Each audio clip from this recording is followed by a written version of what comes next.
Alleluia, Alleluia,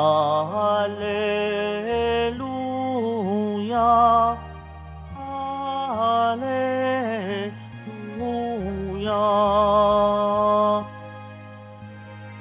Salita ng Diyos ang buto na tanim ni Jesucristo upang tumubo sa tao. Alleluia, Alleluia, Alleluia, Alleluia.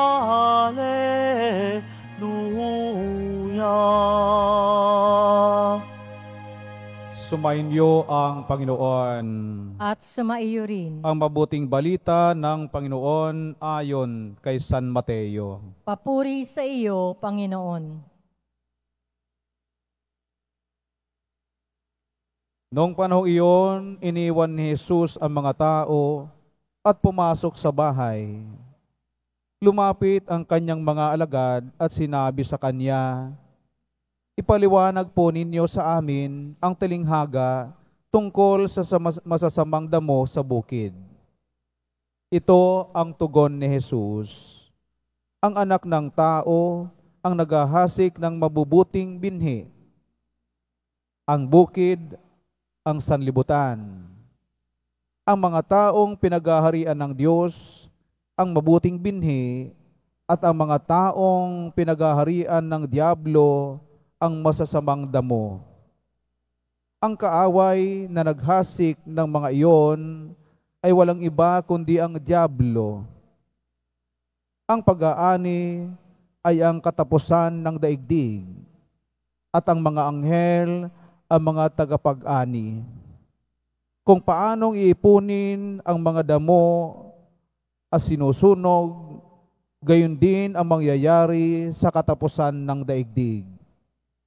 Susuguin ng anak ng tao ang kanyang mga anghel at ipunin nila mula sa kanyang pinaghaharian ang lahat ng nagiging sanhi ng pagkakasala at ang lahat na gumagawa ng masama at ihahagis sa mga maningas na pugon. Dooy mananangis sila at mangangalit ang kanilang ngipin. At magliliwanag na parang araw ang mga matuwid sa kaharian ng kanilang Ama. Ang may pandinig ay makinig. Mga kapatid, ang ebanghelyo ng ating kaligtasan. Pinupuri ka namin, Panginoong Hesukristo. Magandang umaga po sa ating lahat. At binabati rin po natin na magandang umaga ang ating mga kapatid na nagipagdiwang sa atin via social media platform at ang ating mga kapatid sa iba't ibang dako ng mundo. Ang ating ebanghelyo po ngayon ay ang paliwanag ng Panginoon sa ebanghelyong ating narinig noong Sabado, ang talinghaga ng maghasik. Pagkatapos maghasik ng magsasaka, siya'y nauwi na sa bahay. At habang natutulog ang mga tao, dumating naman ang kaaway at naghasik ng damo. Kaya't nung tumubo ang trigo, kasabay ding umusbong ang mga damo.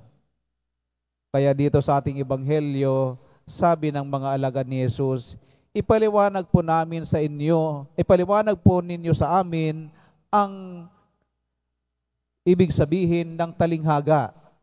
Kaya ito pinaliliwanag ng Panginoon na ang anak ng tao, si Jesus, ang naghahasik ng mabuting binhi. Ang bukid ay sanlibutan. Ang mga taong mabubuti ay ang pinaghaharian ng Diyos ay ang mabuting binhi.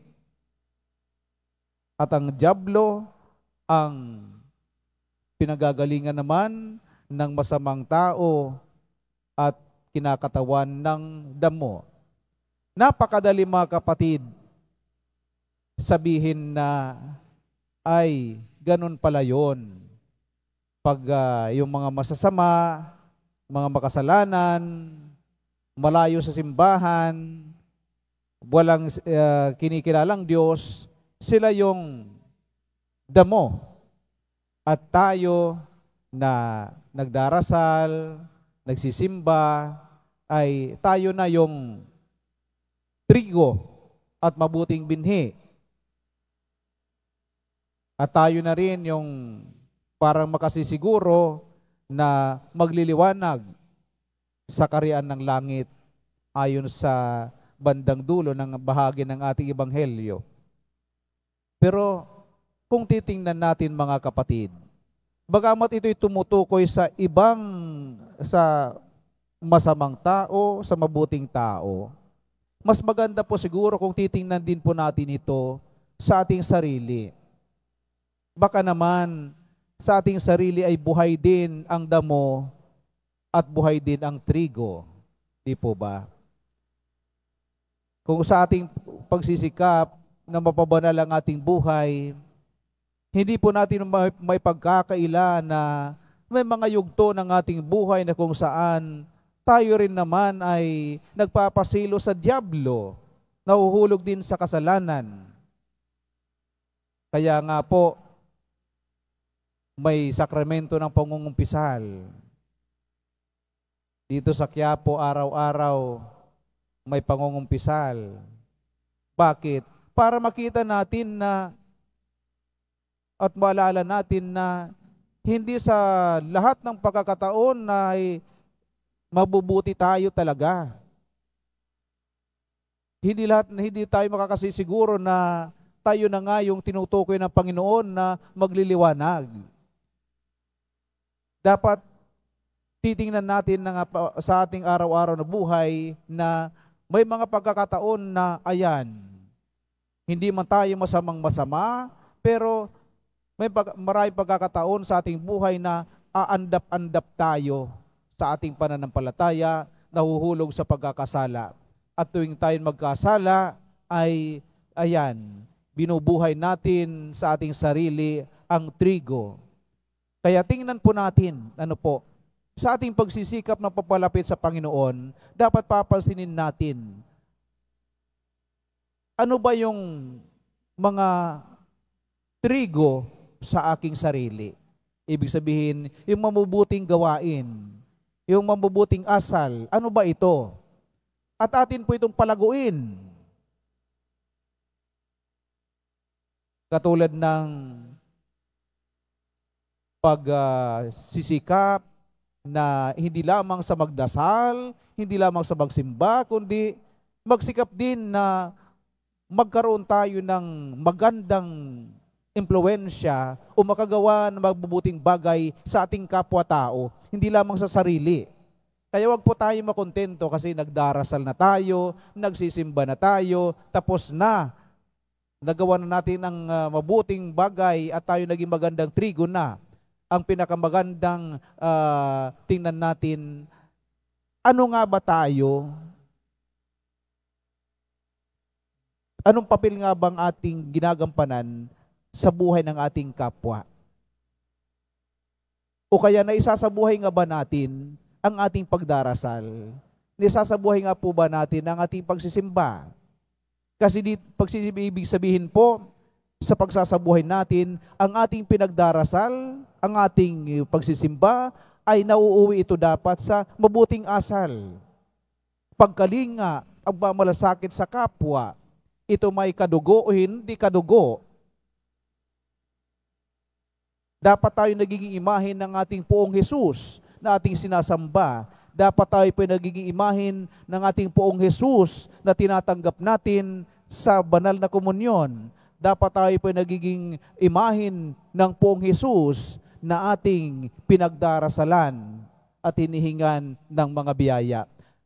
Pag ating pong ginagawa yan araw-araw, masasabi natin na tayo nga po ang gumaganap ng papel noong trigo na namumunga ng mabuting bunga. Pero hindi po natin po pwede rin ipagkaila na andun din po mga pagkakataon na ang trigo, ang damo sa ating buhay ay mas nangingibabaw kaysa trigo. Ang damo. Paano natin malalaman kung ito'y nangingibabaw kaysa mabuting binhi sa ating sarili? Ang masamang binhi, makikita natin yan, sa ating gawain din. Ano nga ba ang dating natin sa iba? Ano nga ba ang ating ginagawa sa ating kapwa, sa pamilya? Marami na po akong nakausap na mga deboto ng ating Poong Jesus Nazareno. Hindi nagliliban ng Biyernes, talagang napunta rito. At tuwing pista ay talagang makikisiksik sa prosesyon at translusyon. Pero ang buhay naman ay malayo sa pagiging talagang tunay na deboto. Ano yon? Habang tinatawag ang sariling deboto, habang natutuwang magsuot ng uniforme na may nakasulat Nuestro Padre Jesus Nazareno, ay nandun pa rin ang bisyo. Lahat ng uri ng bisyo. Andun pa rin ang pagiging irresponsable sa pamilya. Andun pa rin ang pagiging sanhi ng hindi pagkakasundo ng kapwa at mismo siya mismo, ay marami pa ring kaaway. Yun ang nangyayari kapag umuusbong at pinahinahayaan nating tumubo ang damo sa ating buhay o ang masamang gawain sa ating buhay kaysa doon sa trigo ang mabubuting gawain. Mga kapatid, sa bandang huli ng ating ebanghelyo, sa bandang dulo, andoon yung tinatawag nating paghuhukom. Pero wag po natin gawing rason ang paghuhukom sa bandang huli ng ating buhay upang gumawa ng kabutihan. Hindi natin gawing rason para maging mabuti at palaguin ang mabubuting gawain sa ating buhay, kundi ang ating gawing rason hindi yung paghuhukom at takot na baka mamaya tayo po'y napabilang sa mga mapupunta ng impyerno. Napaka-negatibo po ang ganyang pananaw. Mas mabuti po kung ating tingnan hindi ang paghuhukom, kundi mismo ang kabutihan ng Diyos sa ating buhay. Kaya nga, susimulan natin, tayo ay nilikha ng Diyos ayon sa kanyang wangis. Dapat doon pa lang, meron na tayong malaking inspirasyon. Nilikha ng Diyos sa kanyang wangis. Dapat, panatilihin natin yon sa kanyang wangis, na dapat sa araw-araw na ating buhay sasabihin natin, hindi lamang magpapakabuti ako dahil sa takot ako na ako'y mapabilang sa impyerno, kundi magiging mabuti akong tao, palalaguin kong kabutihan sa aking buhay sapagkat ako'y nilikha ng Diyos sa kanyang wangis. Isasabuhay ko ito at sa araw-araw ng aking ginagawa, ipapakita ko nga kawangis nga ako ng Diyos sa aking kabutihan, sa aking mabubuting ginagawa, sa mabubuting sinasabi. Sa aking araw-araw na buhay, papatunayan kung ako nga'y kawangis ng Diyos, na ang mga tao'y mapapalapit sa Kanya sa pamamagitan ng ang aking munting ginagawa, maging inspirasyon nawa ako ng ibang tao na mapalapit sa Diyos. At makita nga nila at masabi, iba nga ang taong may kinikilalang Diyos sa wala. Diba? Ang ganda noon kapag masabi ng ibang tao, ngayon, alam ko na. Dahil sa ikay nakilala ko, dahil sa ikay nakatagpo ko, dahil sa ikay nakasalamuha ko, dahil ikay naging kaibigan ko, dahil ikay aking kapitbahay, dahil ikay aking kamag-anak, at nakilala ko, ako'y naipalapit sa Diyos at nakilala ko ang Diyos sa pamamagitan mo.